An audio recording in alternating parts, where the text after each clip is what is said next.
Math सीखने के लिए हमारे चैनल नर्सा क्लासेस को सब्सक्राइब करें। Hello friends, good morning. तो आज हम ट्रिग्नोमेट्री को आसान बनाते हैं। तो क्वेश्चन नंबर 1 है ट्रिग्नोमेट्री के अंदर, जो in triangle A B C right angle triangle at B. जितना आपको समझ में आ रहा है बस उतना ही कीजिए। आपको समझ में आया राइट एंगल ट्राइंगल है तो एक राइट एंगल ट्राइंगल बना देते हैं अपन। ये राइट एंगल ट्राइंगल बना दिया और एंगल बी पे 90 डिग्री है। राइट एंगल मतलब 90 डिग्री होता है, तो एंगल बी पे 90 डिग्री, तो यहाँ बी। और इसको नेमिंग दे देते हैं ए बी सी। आगे आइए, आपको बोल रहा है ए बी की वैल्यू है 24 सेंटीमीटर। ए बी की वैल्यू कितनी है 24। बी सी की वैल्यू कितनी है 7 सेंटीमीटर। बी सी की वैल्यू कितनी है 7। और आपको हाइपोटेनस निकालना है। इससे प्रीवियस वीडियो में मैंने बता दिया था इसकी साइड कैसे होती है, हाइपोटेनस, बेस, परपेंडिकुलर क्या होते हैं, तो आप इससे पहले वाली वीडियो में जाके देख सकते हैं। तो सबसे बड़ी साइड होती है हाइपोटेनियस।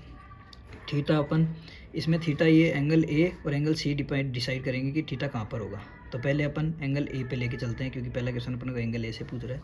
तो थीटा अपन यहाँ ले लेते हैं। थीटा के जस्ट सामने वाला मैंने आपको बताया था क्या होता है, परपेंडिकुलर। या हाइपोटेनियस है, बचा जो क्या हो जाएगा बेस। अब अपन सोल्व करते हैं। तो पहले अपन को एच की वैल्यू निकालनी है। तो एच की वैल्यू अपन को कहाँ से निकालनी पड़ेगी, पाइथागोरस थ्योरम के through, by Pythagoras theorem. Pythagoras theorem क्या बोलती है, पाइथागोरस थ्योरम ये बोलती है H square P square plus B square. तो अपन को किसकी वैल्यू निकालनी है, एच स्क्वायर की। तो एच स्क्वायर की पी की वैल्यू अपन को क्या दे रखी है 7, तो 7 का स्क्वायर। और बी की वैल्यू अपन को क्या दे रखी है 24 का स्क्वायर। स्क्वायर आपको याद करने पड़ेंगे, एटलीस्ट आपको 30 तक स्क्वायर याद होने चाहिए और 15 तक क्यूब होने चाहिए। तो एच स्क्वायर 7 का स्क्वायर क्या होता है 49, और 24 का स्क्वायर क्या होता है 576। तो अब इसको ऐड करेंगे, तो ऐड करने पे वैल्यू आएगी 625। अब आपको पता होना चाहिए 625 किसका स्क्वायर रूट होता है। तो एच की वैल्यू निकालेंगे तो ये रूट में आ जाएगा, और 625 रूट होता है 25 का, ये 25 का स्क्वायर होता है। तो एच की वैल्यू अपने पास क्या आ गई, एच की वैल्यू अपने पास आ गई 25। बस इसके बाद सब आसान है। तो पहला क्वेश्चन, अब पहले क्वेश्चन इसकी वैल्यू निकालनी है अपन को, तो इसको ले लेते हैं साइन ए और कोस ए। आपको मैंने बताया था ए का मतलब थीटा है, थीटा ए पे होना चाहिए, तो अपना थीटा ए पे ही है, उसी के हिसाब से वैल्यू निकालेंगे। तो मैंने आपको बताया था कि साइन की वैल्यू क्या होती है, साइन की वैल्यू होती है P upon H, P upon H. तो पी की वैल्यू अपने पास क्या आ रही है 7, और एच की वैल्यू अपने पास क्या आ रही है 25। उसके बाद कोस ए की वैल्यू निकालनी है। तो से क्या होता है बी अपॉन एच। बी की वैल्यू अपने पास कितनी है 24, और एच की वैल्यू कितनी है 25। बस ये फर्स्ट क्वेश्चन के आंसर हो गए। अब सेकंड क्वेश्चन में अपन को क्या पूछा है, साइन सी पर थीटा कहाँ पर होना चाहिए, सी पर। अब थीटा अपन को सी पे रखना है, तो एक बार और फिर से अपन डायग्राम बना लेंगे। वैल्यू सेम रहेगी, बस उसके जो ये हाइपोटेनस थीटा बेस है ये चेंज हो जाएंगे। तो हाइपोटेनस तो फिक्स रहता है, इसको तो बदल नहीं सकते अपन। सबसे बड़ी साइड हाइपोटेनस होती है, आपको पता है। बस थीटा के अनुसार, अब एंगल सी पे अपन को थीटा रखना है, थीटा के अनुसार परपेंडिकुलर बेस चेंज जाएंगे। थीटा के सामने वाला क्या होता है परपेंडिकुलर, और बचा हुआ बेस। वैल्यू सेम रहेगी, यहाँ पे 7 थी, यहाँ पे 24 थी। अब अपन को साइन सी के अकॉर्डिंग निकालना है। साइन सी क्या होता है पी अपॉन एच। अब पी की वैल्यू क्या है अपने पास 24, और एच की वैल्यू क्या है 25। इसके बाद निकालना है कोस सी होता है बी अपॉन एच। बी की वैल्यू अपने पास क्या है 7, और एच की वैल्यू क्या है 25। इसी के साथ आपका फर्स्ट आंसर समाप्त होता है। अब अपन सेकंड क्वेश्चन करते हैं। सेकंड क्वेश्चन आपको दिया गया है, फिगर दे रखा है आपको, और फाइंड करनी है tan p और कोट r की वैल्यू फाइंड करनी है आपको। फिगर दे रखा है, फिगर में सबसे बड़ी साइड आपको पता है क्या होती है हाइपोटेनस। अभी अपन थीटा r पे एज्यूम करके चलते हैं। थीटा के सामने वाला क्या हो जाएगा परपेंडिकुलर, और ये जो बेस है। अब अपन को वैल्यू कहीं की निकालनी है बेस की। तो इन तीनों में से किसी की वैल्यू निकालनी है, तो आपको पता है किसका यूज़ करना पड़ेगा अपन को, पाइथागोरस थ्योरम का। तो पाइथागोरस थ्योरम क्या बोलती है, ये बोलती है कि एच स्क्वायर बराबर होता है P square plus B square के। अब अपन को बी की वैल्यू निकालनी है, तो बी स्क्वायर को अपन इधर ले लेंगे। तो ये पी स्क्वायर प्लस का इधर आएगा, कहीं का हो जाएगा माइनस का। तो ये एच स्क्वायर में से अपन को पी स्क्वायर को माइनस कर देंगे। बी स्क्वायर, एच स्क्वायर की वैल्यू क्या है अपने पास 13, तो यहाँ आ जाएगा 13 का स्क्वायर, और पी की वैल्यू क्या है 12, तो ये हो जाएगा 12 का स्क्वायर।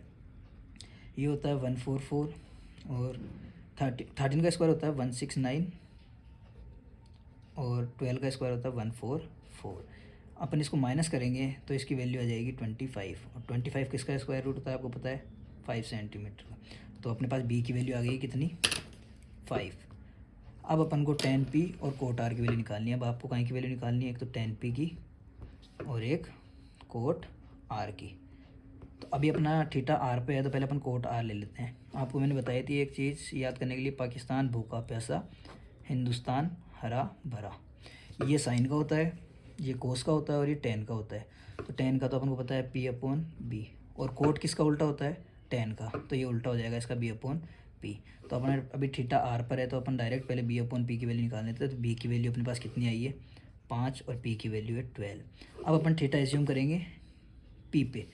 तो p पे अगर थीटा एज्यूम करेंगे तो इस बार थीटा के सामने वाला क्या हो जाएगा, इसको अपन बेस से हटा के परपेंडिकुलर कर देंगे और इस परपेंडिकुलर को क्या मान लेंगे बेस। अब tan p की वैल्यू p की वैल्यू अपने पास क्या है 5 और b की वैल्यू 12। अब जो क्वेश्चन ने पूछा था वो क्वेश्चन कर देना अपन को। tan p में से कोट r को माइनस करना है। तो tan p की वैल्यू कितनी आई है अपने पास 5/12 माइनस कोट r की वैल्यू आई है 5/12। दोनों सेम है, 5/12 में माइनस करेंगे तो आंसर अपने पास क्या आ जाएगा 0। थर्ड क्वेश्चन है अपने पास, if sine A equals 3/4 calculate करना है कोस ए और tan b। इस बार अपन को साइन ए दे रखा है तो अपन को इसके हिसाब से डायग्राम बनाना पड़ेगा। तो पहले अपन राइट एंगल ट्राइंगल बना लेते हैं। अब साइन ए आपको पता है क्या होता है p/h, तो मतलब 3p की वैल्यू और 4h की वैल्यू है। इसको नेमिंग दे देते हैं A B C. Theta B पर बना देते हैं और वो एंगल बी पर बना देते हैं और थीटा सी को मान लेते हैं। सी के सामने वाला क्या होता है परपेंडिकुलर, ये बेस और ये बड़ी वाली साइड हाइपोटेनियस।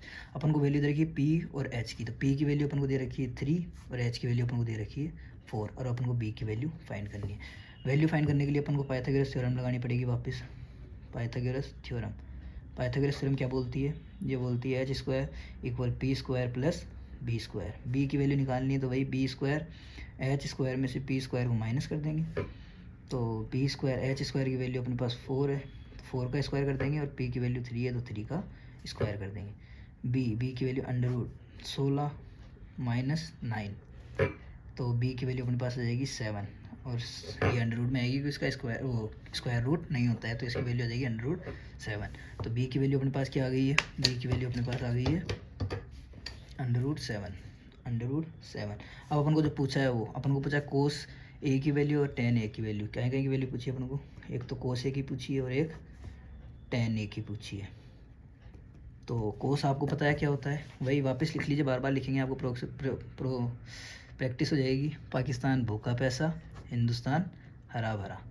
वही साइन कोस tan, इनका अपोजिट कर देंगे तो कोसेक से एक कोट। तो अपन को कोस की पूछी है साइन कोस क्या होता है b/h, और tan क्या होता है p/b।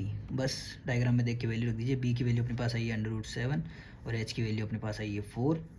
अब p की वैल्यू अपने पास आई है 3 और b की वैल्यू अपने पास आई है √7। ये इस क्वेश्चन के हो जाएंगे आंसर। फोर्थ क्वेश्चन में बोल रखा है कि given 5 cot a equals to 8 find करनी है साइन a की वैल्यू और कैसे के लिए। पहले इस कोट की वैल्यू फाइंड करते हैं। तो ये अपन को दे रखा है 15 कोट a इक्वल्स टू 18। तो कोट a की वैल्यू क्या 8, तो कोट a की वैल्यू क्या आ जाएगी अपने पास 8, ये मल्टीप्लाई में डायग्राम में हो जाएगा डिवाइड में। अब आपको पता है वही फिर से पाकिस्तान भूखा पैसा, हिंदुस्तान हरा भरा। जितनी बार लिखेंगे उतनी बार आपकी प्रैक्टिस अच्छी होगी। तो आपको पता है tan p/b होता है और कोट tan का उल्टा होता है, तो ये b/p हो जाएगा, ये b/p हो जाएगा। अब आपको पता है b की और p की वैल्यू दे रखी है तो इस h की वैल्यू निकालनी है। वही राइट एंगल ट्राइंगल बनाएंगे अपन, नेमिंग दे देंगे ए बी सी पे थीटा रखेंगे, ये 90 डिग्री आई, इसके सामने वाला परपेंडिकुलर, ये बेस और बड़ी वाली साइड हाइपोटेनियस। अपन को वैल्यू किसकी दे रखी है b की दे रखी है, b की वैल्यू है 8, लेकिन इसमें a पूछा है तो अपन थीटा a पे रख देते हैं तो आसानी रहेगी, बाद में अपन को चेंज नहीं करना पड़ेगा। तो थीटा a पे रखेंगे तो इसके सामने वाला तो हो जाएगा p और ये हो जाएगा b। तो p की वैल्यू अपने पास कितनी आ रही है, इस p की वैल्यू अपने पास आ रही है 15 और b की वैल्यू अपने पास कितनी है 8, और ये निकालना। आपको तो वैल्यू निकालने के लिए अपन को कहीं का यूज़ करना पड़ेगा पाइथागोरस थ्योरम का। तो पाइथागोरस थ्योरम क्या बोलती है, पाइथागोरस थ्योरम बोलती है h² equal p² plus b²। तो h² की वैल्यू निकालनी है तो डायरेक्ट निकल, p की वैल्यू 15 है तो 15 का स्क्वायर और b की वैल्यू 8 है तो 8 का स्क्वायर। तो h², 15 के स्क्वायर क्या होता है 225 और 8 का होता है 64। H square. इसको अपन ऐड करेंगे तो ये हो जाएगा 9, 8 और 2। 2, 8, 9 किसका स्क्वायर रूट होता है पता है आपको? 2, 8, 9 होता है 17 का स्क्वायर रूट, तो ये 17। अपने पास एच की वैल्यू क्या आ जाएगी? एच की वैल्यू आ जाएगी 17। अब भाई बस जो पूछा है उसकी वैल्यू निकाल देंगे। अपन को पूछिए एक साइन ए की वैल्यू पूछिए और सेक ए की वैल्यू पूछिए। तो साइन क्या होता है? वो होता है पी अपॉन एच, और सेक किसका उल्टा होता है? कोस का। कोस होता है बी अपॉन एच, तो सेक हो जाएगा H upon B, H upon B. तो साइन पी की वैल्यू क्या है अपने पास? 17, नहीं पी की वैल्यू क्या है अपने पास? 15, और एच की वैल्यू क्या है? 17। और सेक में एच की वैल्यू क्या है अपने पास? 17, और बी की वैल्यू क्या है अपने पास? 8। इसी के साथ ये आंसर समाप्त होता है।